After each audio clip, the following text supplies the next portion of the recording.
This video is brought to you by our bestie Squarespace. Get 10% off of your first purchase of a domain using the link in my description, squarespace.com/juliaccudney. I am not sure about the hair today, guys. Ooh, I didn't really feel like doing it, so I tied it back here and just curled a little bit. Ugh, too late now. So, the other day, as in last month, I experienced Les Mis for the first time ever. Novels, television programs, theatrical productions, the closest I'd come to consuming Les Miserables before June was watching that one Sideways video about the 2012 adaptation. A good one, by the way. I love a video essay about media I've never touched.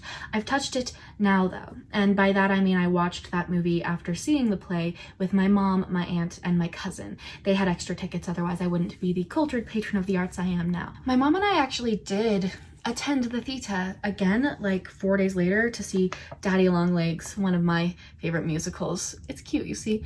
Highly recommend, but it's irrelevant to my point. Point being that somewhere between Eponine leading Marius to Cosette's garden gate and dying in his arms, it occurred to me that this is drama. This is intrigue. Spoiler alert for a book published in 1862. I guess. You should know by now, I don't typically do spoiler alerts. Watch my videos at your own risk. You know what? I don't think you get it.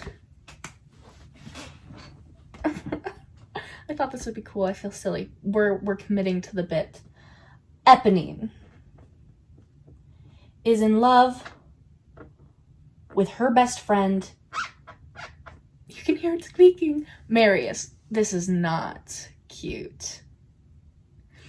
Who is fallen in love at first sight to who has fallen in love at first sight to Cosette, who Eponine was raised in poverty with before she was saved into privilege by Jean Valjean. I forgot Eponine has a little accent on her name. Eponine is fatally wounded on her way back from delivering a letter to Jean Valjean for Cosette from Marius. It's absolutely tragic, and without the storyline, we'd be without some of the best numbers Les Mis has to offer. I mean, A Heart Full of Love. A heart full of love. It was never mine to lose. Why a single look and then I knew. A Little Fall of Rain. And rain will make the flowers. will make the flowers. On My Own. I love him, but only on my own.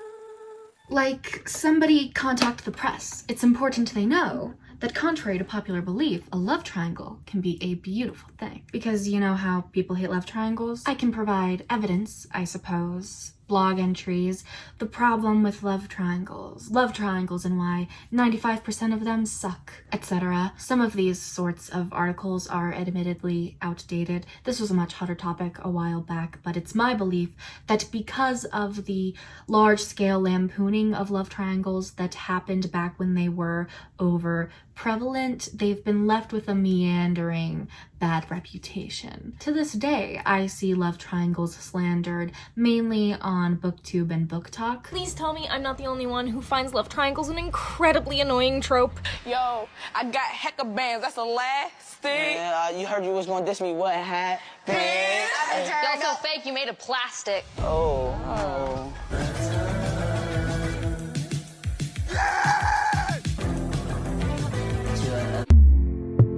Ultimately, we live on the same planet. I'm sure you've heard somebody critique the trope. Actually, as I was working on this video, which she knew full well would be pro-love triangle propaganda, mind you, I asked my mother, conversationally, if she had a favorite one, and she said, no, I hate them.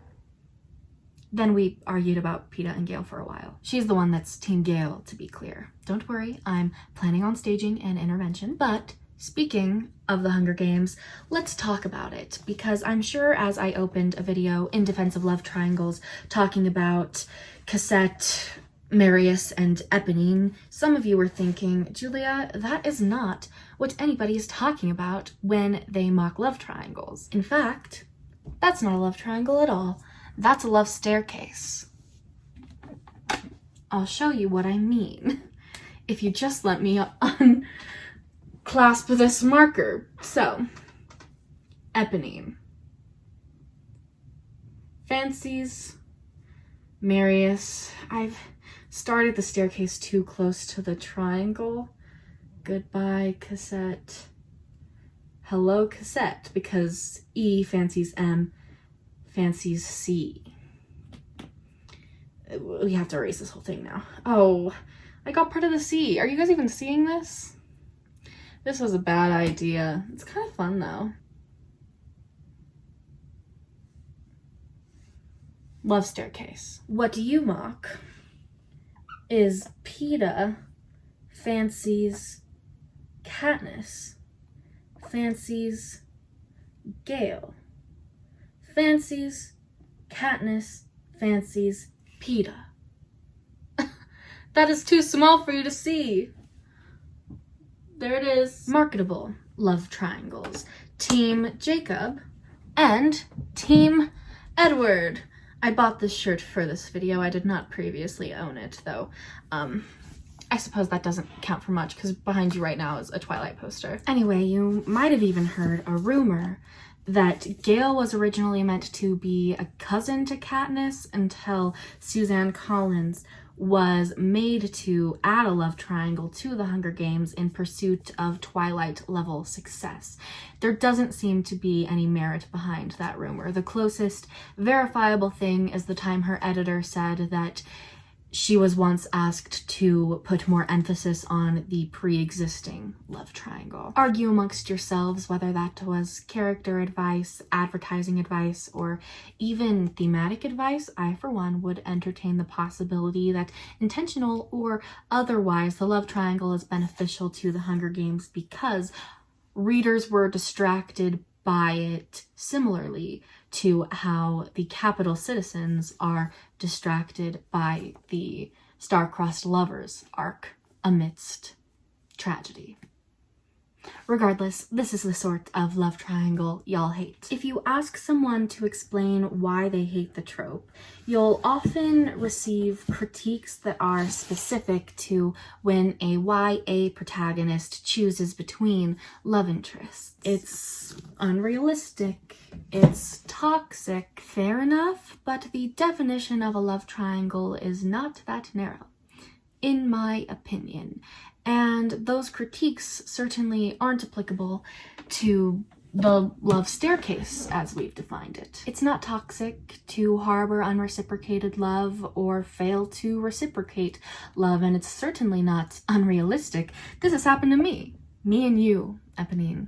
Me and you. I just can't help but feel like it's hard to talk when you lean your chin on this. I just can't help but feel like you are implicating the love staircase and a myriad of other trying relations, as TV tropes defines them, when you exclaim dislike for love triangles. At the end of the day, what's so different about these storylines in Les Mis and Twilight that would make one a love triangle and one something else? Choice? Bella is choosing between Edward and Jacob, but Marius isn't choosing between Eponine and Cosette. He just likes Cosette, and that's unfortunate for Eponine. I'd argue that's pretty much the situation in Twilight as well. I've only read the first one, to be fair, despite owning all of them. I underestimated how hard it would be to get through New Moon, but I have seen all of the movies, and the way I understand it, Bella never seriously considers choosing Jacob over Edward. I guess she comes the closest in New Moon while Edward is elsewhere, but they never date really. And once Edward comes back, it's over for Jacob. He spends Eclipse attempting to infiltrate their engagement unsuccessfully because Bella told him pretty directly that was never going to happen, that Edward is always going to be her choice. Then she literally marries Edward Jacob imprints on their baby, and it's out of the question. I think I said in my video about the kissing booth too that love triangle in Twilight is one of my most hated because Jacob is never the real option that the appeal of the entire series after the first book and movie is predicated on. You're supposed to think he's a real option in all of these books, and he never is. That's another critique I hear about love triangles a lot, is that they're predictable. You know who the protagonist will choose, and it renders the whole thing useless. And I've said that about multiple things. I just think that it's kind of specific situations, because there are even situations where I know what the end game is, but I'm still enraptured in the love triangle because I feel for the person who's not going to be chosen. Les Mis. Whether you ship Bella and Jacob or not, and why would you, there's no more reason to believe that they're ending up together than Marius and Ebony. You see, this is why we can't cherry pick what a love triangle is, because we can get into the weeds like this regarding any two properties. It's an umbrella term, which has somehow come to mean any sort of love triangle that you don't like. They're simply romantic relationships involving at least 3 people. Which brings me to addressing that plenty of you have probably been thinking that nothing I've brought up so far is a love triangle, period. Of course, you're right. Geometrically speaking, a triangle has 3 sides. It's so ugly. But it is a triangle. This is an angle. You might have heard of them. Right angles. Ugh, it doesn't look right at all. But I can't draw a right angle. That one's pretty good, but I didn't draw that side long enough. A right angle is a 90-degree angle, and then there's acute angles and obtuse angles. I'm gonna erase all of that. So I guess from a mathematician's perspective, a proper love triangle has to be gay at least once. Take the half of it, for example. Paul fancies Aster, fancies Ellie, fancies Aster, fancies Paul, fancies Ellie. That one only goes this way. At least I think all of those arrows were represented at some point. Proper love triangles from a mathematician's perspective could also include polyamorous stuff, which I've never encountered in fiction actually. Throuples and whatnot haven't broken into the mainstream, and I haven't been seeking them out, so I guess I have no stake in that conversation unless the new Gossip Girl goes through with it. I have to say though that I do think love angles count as love triangles, because taking things so literally is how Book Talk ended up deciding that enemies to lovers only exist in fantasy, because love interests don't usually threaten each other with daggers in contemporary work. Speaking of Book Talk, and by extension BookTube, I'm beginning to think that the way we talk about tropes around those parts isn't always productive, and I'm also beginning to think that that's fanfiction's fault. I could be wrong, but sites that host a lot of fanfiction, specifically AO3 and Wattpad, emphasis on AO3, sort by tags, which is helpful. You're looking for additional content about characters you're already familiar with, and you likely know what sort of scenarios you'd like to see those characters in. Search by the pairing Malia Tate and Kira Yukimura, add the tag Hurt Comfort, and you've got 64 options, though many of them probably are not what you're looking for. My thought is that we probably shouldn't apply that method of deduction to non-fan fiction, because it's less safe to assume in the realm of non-fan fiction that you will always like or always dislike this or that scenario. But that sort of thing isn't even safe to assume when it comes to fan fiction, to be fair. I tried to make a tier list of fan fiction tropes once, and I completed it, but I look at it now and think that it's all wrong. If I redid it, I'd still look at it and think that it's all wrong, this because all tropes belong in it depends on execution. I mean, you're entitled to your preferences. I don't want you picking up stuff that you're not interested in, but sometimes I see people like, I do not read anything if it's not childhood friends to enemies to coworkers to lovers. Or I will put down a book and never pick it up again if I start to sense miscommunication. Like, I don't know how to tell you this, but you seem to be swearing off, like, at least a quarter of all books. And do you understand what you're swearing off when you swear off love triangles? Rich guy versus poor guy. Titanic, The Right Choice versus the More Appealing Wrong Choice, The Notebook. Triangles that you're not even necessarily meant to be super invested in as much as they're crucial ingredients in a larger narrative, like how Katie and Regina found a sack of man meat to fight over an errand. I mean, you know me, I hate my share of love triangles too. I tend to hate when a follow-up to what was meant to be a standalone adds a new love interest to complicate the endgame that we know is endgame. Though, in the case of To All the Boys I've Loved Before, I like that the addition of John Ambrose in P.S. I Still Love You elaborates more on the love letter premise that was dropped surprisingly quickly in the first book and movie in favor of fake dating. I also hate when a love triangle doesn't end the way I want it to, which doesn't happen often because I'm pretty good at aligning myself accordingly, but sometimes, like if you've read The Heir and the Crown, I am a big Kyle fan, hence why I will never reread these as long as I live. It's just that for every love triangle I hate, there's a love triangle I love. One that people don't often refer to as a love triangle because it doesn't suit the narrative that it's the worst trope. Like, we know I'm a big Jane Austen fan, and she utilizes love triangles in basically everything. You might have never worried that Elizabeth wouldn't end up with Darcy, because who goes into Pride and Prejudice without it spoiled in 2021? But Wickham was there.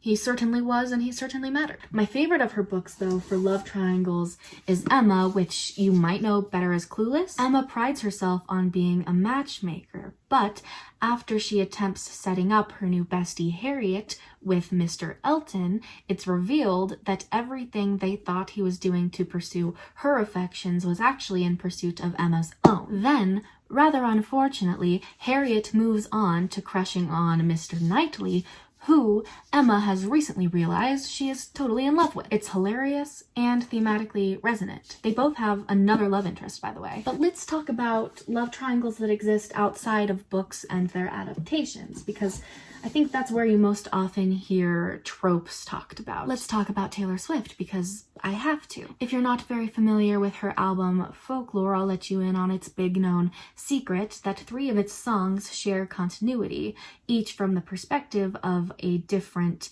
member of a love triangle. It's awesome. And when I felt like I was an old cardigan under someone's bed, you put me on and said I was your favorite. Don't know anything, but I know I miss you. Sitting in your cardigan, I knew you'd miss me once the will expired, and you'd be standing in my front porch lot, and I knew you'd come back to me. That show patch party. Do you remember? Remember when I pulled up and said get in the car, and then canceled my plans just in case you called me? Of you when she pulled up right, a figment of my worst intentions. She said, James, get in, let's try. Both days turned into night. And you know what else has all of the potential in the world to be awesome? A television love triangle. And let's focus on teen dramas, because if you're a teen drama fan who hates love triangles, you're a liar. You love love triangles. Brooke, Lucas, Peyton, Pacey, Joey, Dawson, Damon, Elena, Stefan, Somerset, Anna, Somerset, Zach. As a teen drama fan, you don't have to like all of these. I don't like Damon, Stefan, and Elena because I thought it was such a cop-out after seasons of development that they put her with Damon because of a sire bond, initially at least. Don't worry about what a sire bond is if you haven't watched The Vampire Diaries, and don't watch The Vampire Diaries if you haven't. There's still time for you. I am, however, willing to bet that at least one of these was your thing, even if you only like one pairing from said triangle. The thing about a television love triangle, especially one produced in the way teen dramas are typically produced without an ending set in stone, is that every pairing gets its due diligence. There's enough time for everybody to date for real and for the audience to pick sides. I think ship wars get even more intense in TV show fandoms than in a long-running series fandom like Twilight, and you can correct me if I'm wrong, but I think so because there's more so a perception that you can campaign for your endgame, that you can convince the writer's room that you're right, or that if you have enough support, they'll think they have to make an endgame to keep the fans happy, fan service basically, whereas Edward was always going to end up with Bella, because this was written by one woman who clearly wanted her to end up with Edward. I mean, I didn't spend years campaigning for Stydia so hard for no reason.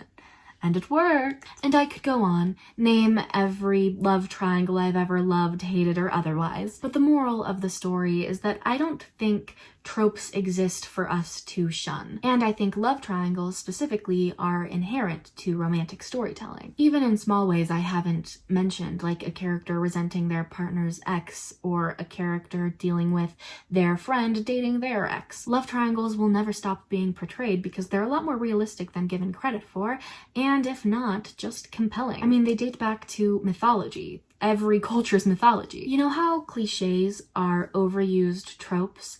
And you might have heard that it's not bad to use tropes because all stories are compilations of tropes, but it is bad to use cliches. Well, I don't doubt that love triangles were overused for a period of time, specifically like the early 2010s. I know for a fact because I was surprised when I started Divergent and realized it didn't have one. But I have been questioning the validity of stigmatizing not just tropes, but cliches, overused tropes. Because oftentimes when a trope is overused to the point it becomes a cliche, I'd be willing to argue that means it's good stuff. Like, why don't I put it this way? On top of being trapped in the clutches of book talk, I'm trapped in the clutches of trend cycle discourse TikTok. Like, I get a lot of stuff on my For You page that is people critiquing fashion, and then people duetting those videos critiquing the critiques because it's accelerating the trend cycle. You don't need to worry about it. The point is, recently somebody came on my For You page calling various clothing items chuggy, and I'm very sorry that I have now said that word out loud. But then I got a response video also on my For You page talking about how a lot of the original video's targets could be considered staples. I guess in fashion you're supposed to have like closet staples, like things everybody is supposed to have, like a little black dress. I think I actually do have one. Oh, that's a slip. Well, it's little and it's black. Basically, this person was saying that you can't say that a staple is unfashionable because they never go out of style. And I guess chuggy means like out of style. Oh, I hate that word so much. I'm so tired of it. Whatever. I'm starting to think of cliches as staples.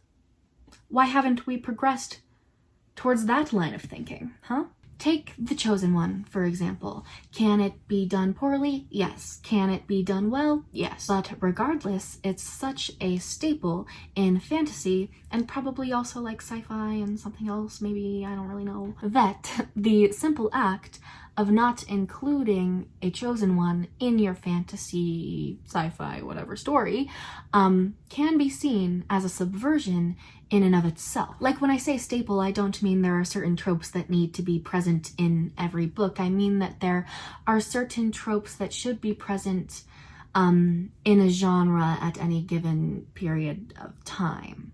A staple trope. You should be able to walk into the romance section at Barnes & Noble and find a love triangle. You should be able to walk into the fantasy section at Barnes & Noble and find a chosen one. That's what I'm saying, I think. What I'm saying is love triangles are a staple to romance, meaning you can't escape them, let alone hate them altogether, as long as you're a fan of that genre. This video is sponsored by Squarespace, where you can build a website any which way you desire, generate revenue through gated members-only content, display your social media posts, expand your e-commerce capabilities with Squarespace extensions, which will help you manage your inventory and promote your products. Create a community. Squarespace supports threaded comments, replies, and likes. You can even schedule posts and all that. It's too easy to use to be this powerful. And it's easier still to click the link in my description to get started. With that link, squarespace.com/juliacudney, you can redeem your free trial and receive 10% off of your first purchase of a domain. It's a good thing this video is over so you can do that right now. Go, right now.